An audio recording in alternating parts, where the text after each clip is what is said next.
Okay, good morning one and all. From today onwards, actually this video related to Saturday's topic, and in last class we have in microbiology, that particular to microbiology, we are discussing about the staining techniques. In the staining technique we are done with the already two stains, to discuss of two stains, that is simple stain, gram stain. So briefly I'll give the introduction of this common staining techniques. This technique generally will use for to stain different types of organism to observe, to attain the stain colors which makes the bacteria to more visible.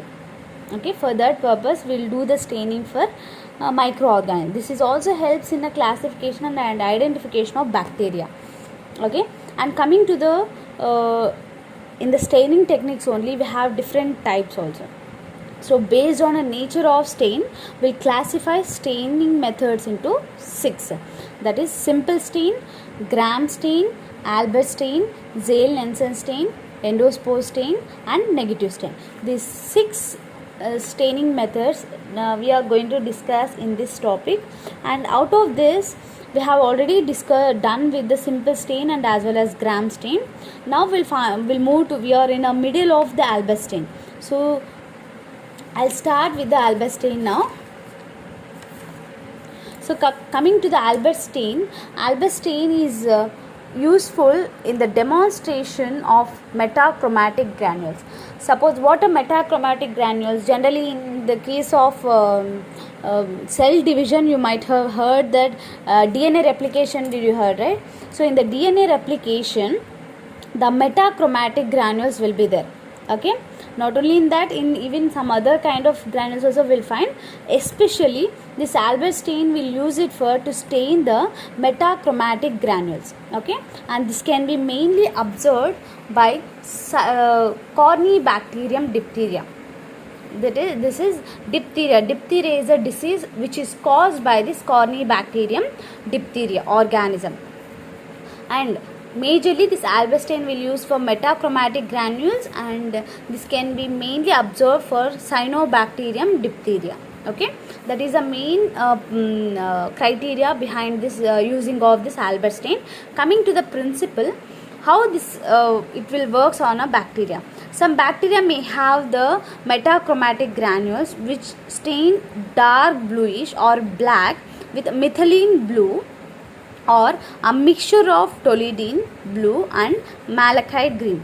So generally the Albert stain is a mixture of two dyes, that is methylene blue or a mixture of toluidine blue and malachite green. Malachite green, it will be a greenish color, and toluidine blue is a bluish color, and this methylene blue is a only blue color.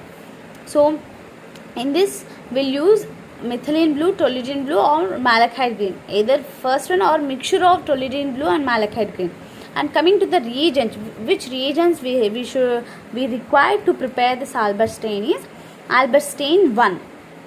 In the case of Albert stain 1, the components which includes in Albert stain 1 is toluidine blue, that is around 0.15 grams, and malachite green, that is 0.2 ml, and glacial acetic acid, that is 1 ml. So if we measure these two, toluidine blue and as well as malachite green, and these two we should mix in 1 ml of glacial acetic acid, so that will result in the preparation of Albert stain 1. Okay, and now coming to the next ingredient, that is 95% alcohol, that is around 2 ml, and distilled water, that is 100 ml. So total how much ml it will become? 100, 2 plus here 1 ml of glacial acetic acid. So totally 103 ml of solution reagent we are going to prepare by this. Okay, so that is about Albert stain 1. Now coming to the Albert stains 2, it includes the 3 components, that is iodine, that is 2 grams, potassium iodide, that we have to weigh around 3 grams, and distilled water around 300 ml. So the weighed iodine and as well as potassium iodide separately, these two will get mixed up with the distilled water of about 300 ml. So we'll get the Albert stain 2. And these are the reagents which we require to prepare the Albert stain. That is Albert stain 1 and Albert stain 2. After preparing these two, so Albert stain 1 and Albert stain 2, now we'll move to the procedure how we should do the staining technique by Albert stain. So before going to do the smear, first we have to do some kind of basic things, that is preparation of smear. Already you have know how to prepare the smear.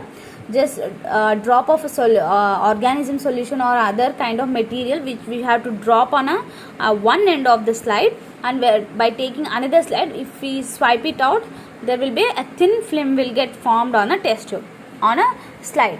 So that is nothing but a smear preparation, and that we have to get it dry for natural air. So that is nothing but smear preparation. And heat fixation, after drying we have to move that slide over the flame for 2 to 3 seconds. Minimum we have to repeat that for 5 times. So that is heat fixation. The complete process is a smear preparation. So that's first step we have to do in the case of before going to apply the Albert stain. Now coming to the next, after the preparation of smear, we have to cover the smear with the Albert stain 1. So initially we have done with the Albert stain 1, right? First we have to treat this slide with the Albert stain 1, and later we have to keep it for 3 to 5 minutes. In the sense, after applying of this Albert stain 1, we have to leave the slide for around 3 to 5 minutes at a room temperature itself. So after 2 to 3 minutes, what we have to do is wash the slide with the distilled water and air dry at room temperature. So what's the purpose of washing here?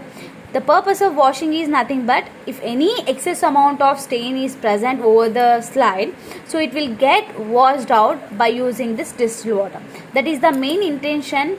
After treating with any stain, after leaving for so and so minutes, we have to wash the slide with the distilled water. That is because of the any excess amount after complete absorption of stain. If any excess amount of stain is remaining over the slide, that should be washed off, because if it remains on the slide itself, what will happen? We won't get the clear images of the microorganism. So that only, because of that only, we have to wash the excess amount of stain.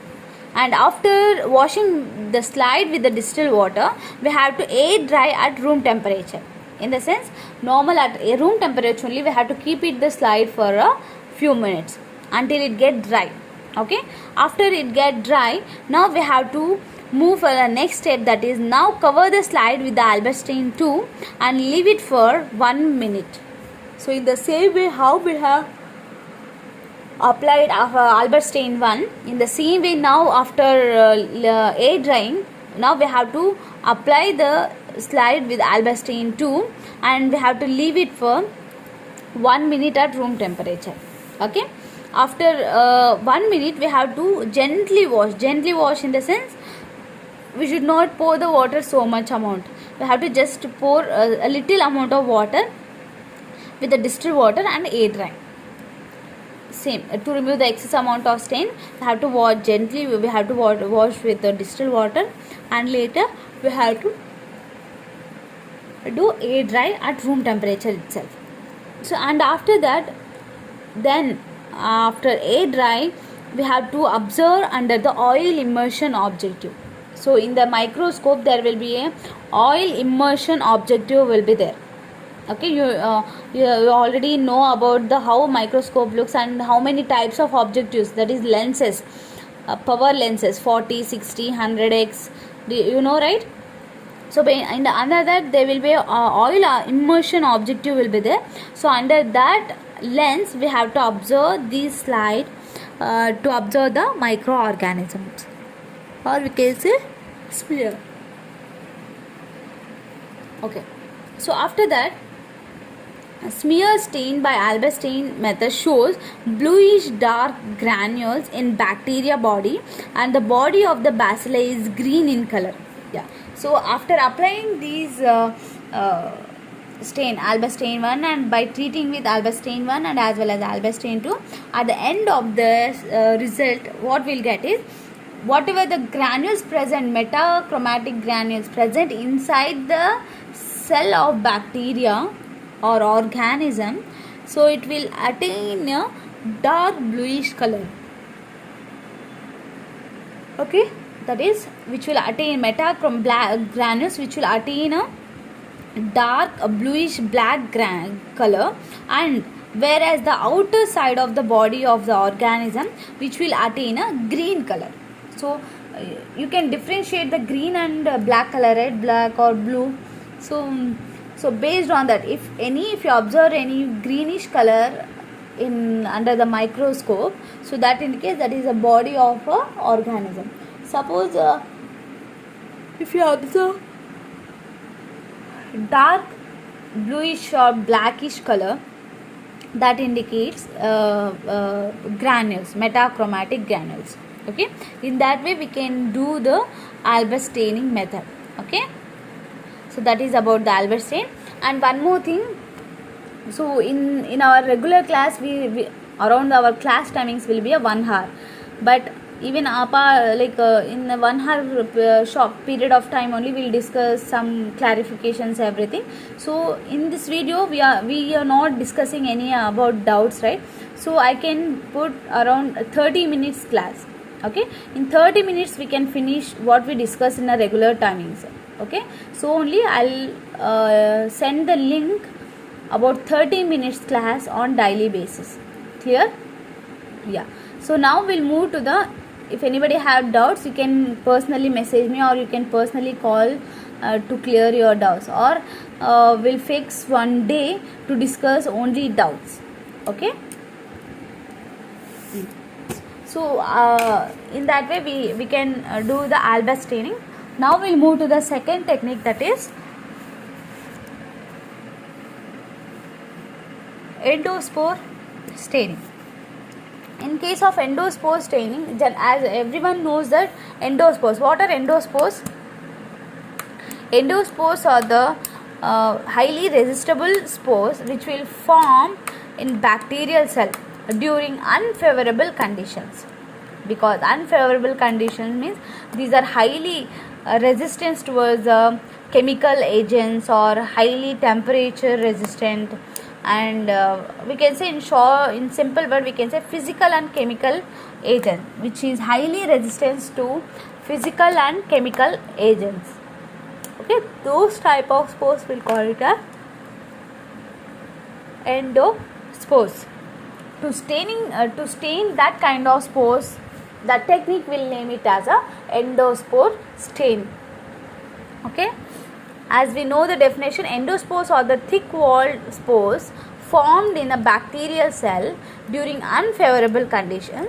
These spores are highly resistant to physical and chemical agents. Okay, I'll repeat once again.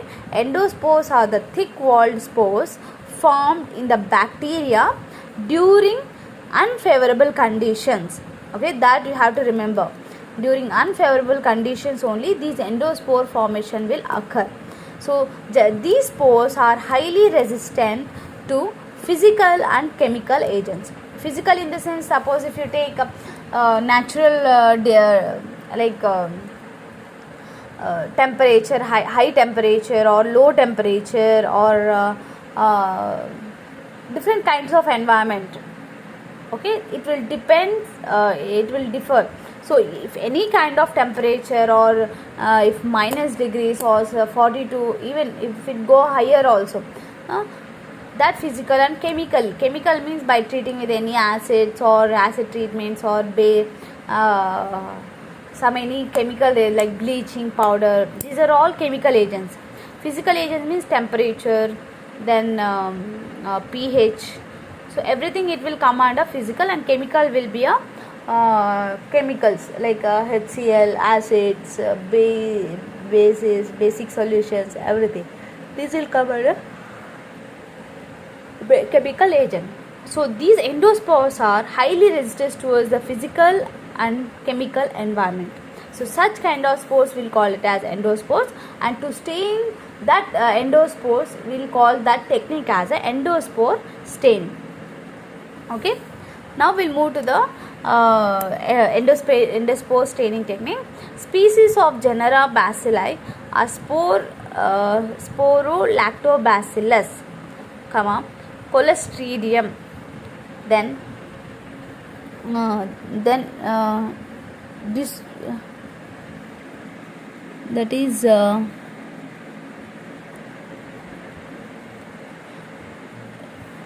Clostridium, Discoflagtomaculum, and Sporosacnia, and have the ability to form the endospores. So we don't have particular idea which type of organisms will be having the endospore formation. So many will be there, but out of that, here we are discussing only few endospore forming organisms, that is Lactobacillus, Clostridium tetani, and this is Discoflagtomaculum and Sporosacnia. So these all 4 organisms have the ability which can form endospores during unfavorable conditions. Okay, if you remember these 4 is enough, you may get the 3 marks questions also. Name some endospore forming organisms. So these 3 names you can mention, you can score easily. Okay, each example will carry 1 mark. Okay, so by that we are done with the definition on which kind of organisms involved in the endospore forming. And now we comes to this endospore staining reagents. Which type of reagents we required to stain these endospores. Okay, so coming to the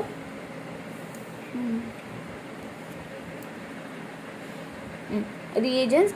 In this endospore staining, we required 2 reagents, that is Zale-Nelson carbol fission and 5% negrosin. These 2 chemicals are enough to prepare endospore staining technique. Okay.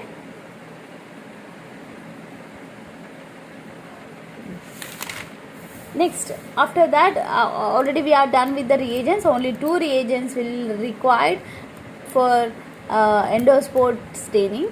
And coming to the principle, how it will work on endospores. So generally, Donnas method or Syndes modification, Zale-Nelson carbol fission.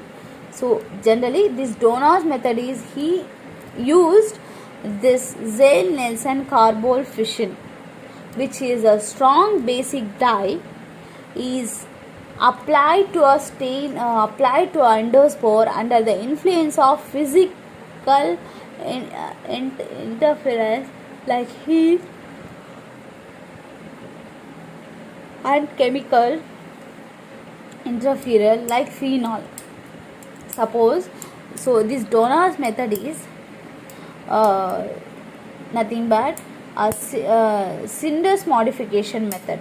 Okay, in this method he used only one chemical, that is Zale-Nelson carbol fission.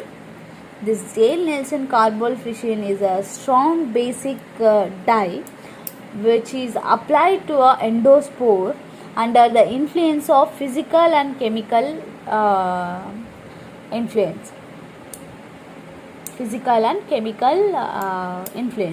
So that is not physical in the sense, like suppose by raising the temperature or lowering the temperature. And coming to the chemicals like phenols, alcohols, in that way. Okay, either he can apply the Zale-Nelson carbol fission by influence of physical, either heat or by treating with the phenol. Either of this one, it will help, or we can say it will help the endospore to get stained the Zale-Nelson carbol fission. Okay, due to heat treatment, spores of any organism becomes wider and stain can easily penetrate to the spores. How this stain will get penetrate, in the sense how it will stain get absorbed by the endospores, in the sense here we have using the we applied these endospore staining under the influence of physical and chemical properties agents. Okay, so physical is by lowering the temperature or high temperature. So in this physically, for example, heat. So if we increase the heat, due to the heat treatment, what will these pores? These pores become wider. As see, if you take the rubber, in a normal form it won't look like it will look like a smaller. When it get elasted, when you drag it, it will become a stretchable. So in that way, the shape in our original form will get expand when we drag it. So in the same way, due to the application of heat treatment, the endospores on the spores which present on endospores will become wider. So once it will get, the spores can become wider, what will happen? The stain which we applied, that can easily penetrate into the endospores and it can get stained very easily because of heat treatment. Or in the same way, chemical treatment also, after treating with phenol,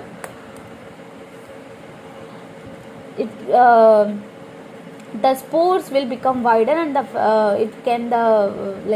stain can easily penetrate into the spores. And once the spores are stained, in the principle, once the spores are stained, they resist to decolorized by 5% of nigrosin. As we discussed, they are highly resistant to physical and chemical agents. So in the same way, once the spores are stained, they are resistant to decolorize.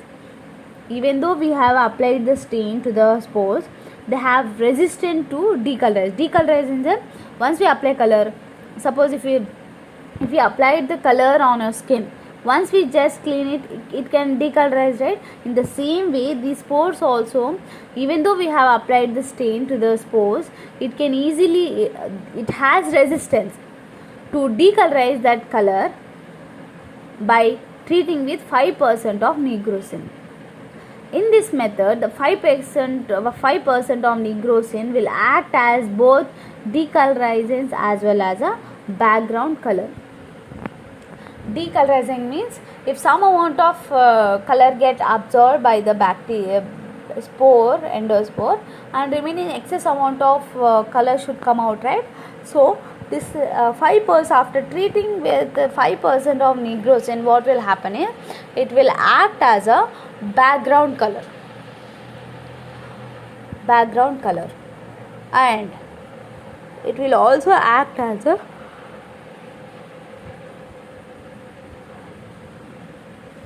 decolor. Excess amount of color will get removed by this 5% nigrosin, and as well as it will act as a background color.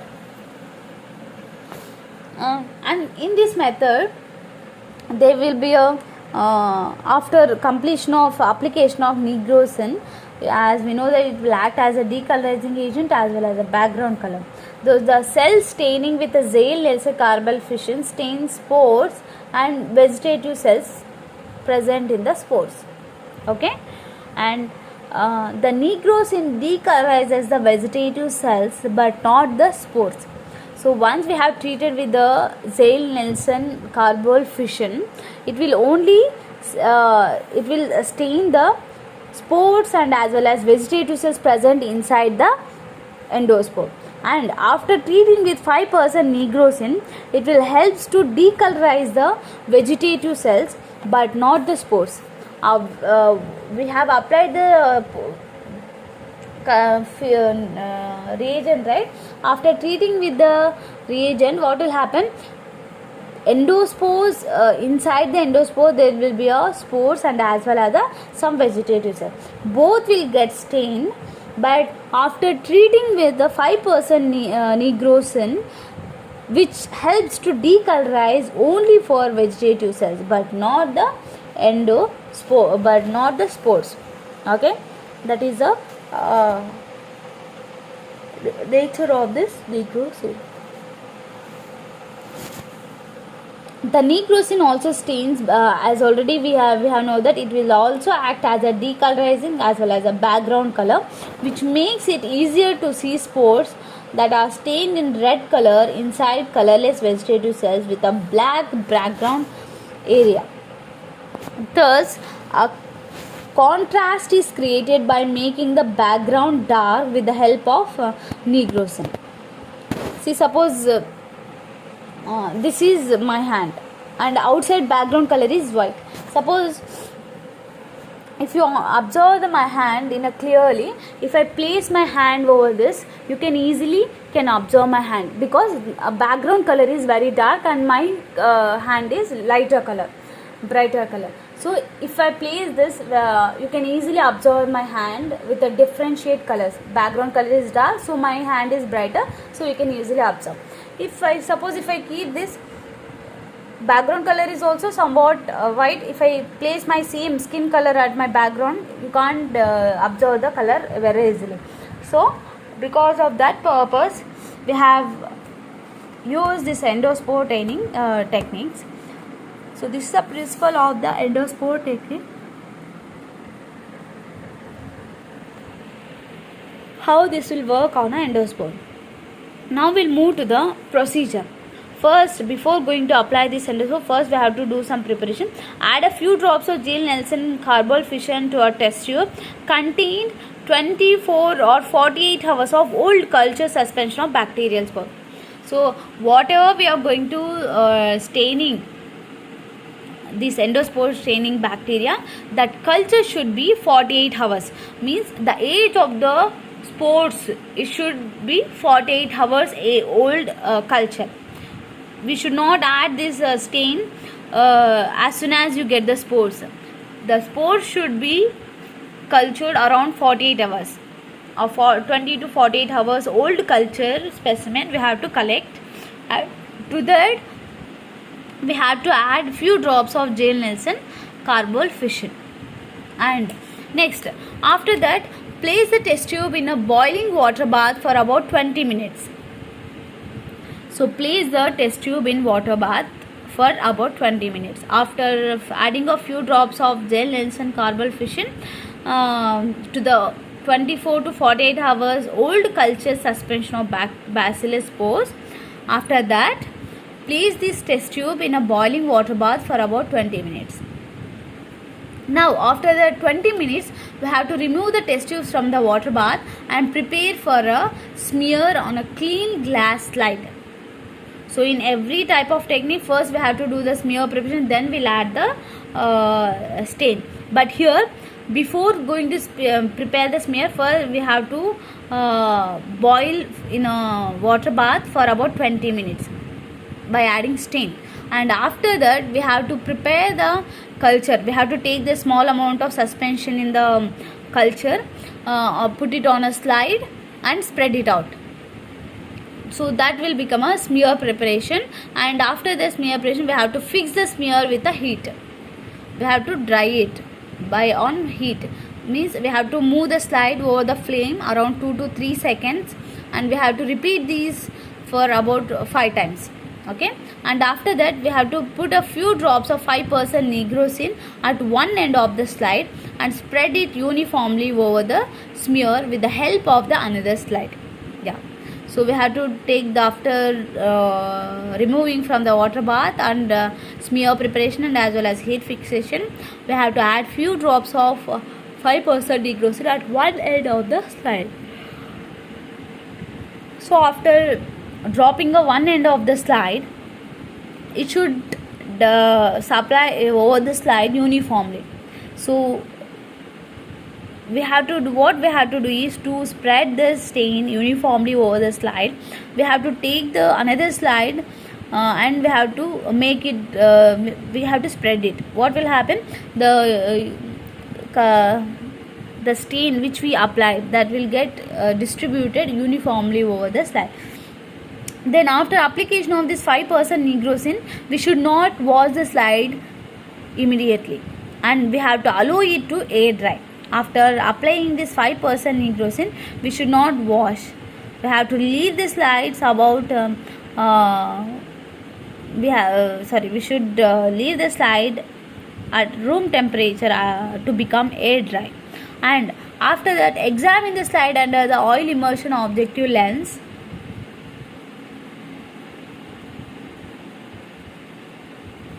Which we can easily observe the endospores, which are stained red in color, and vegetative cells are transparent and colorless with a black background.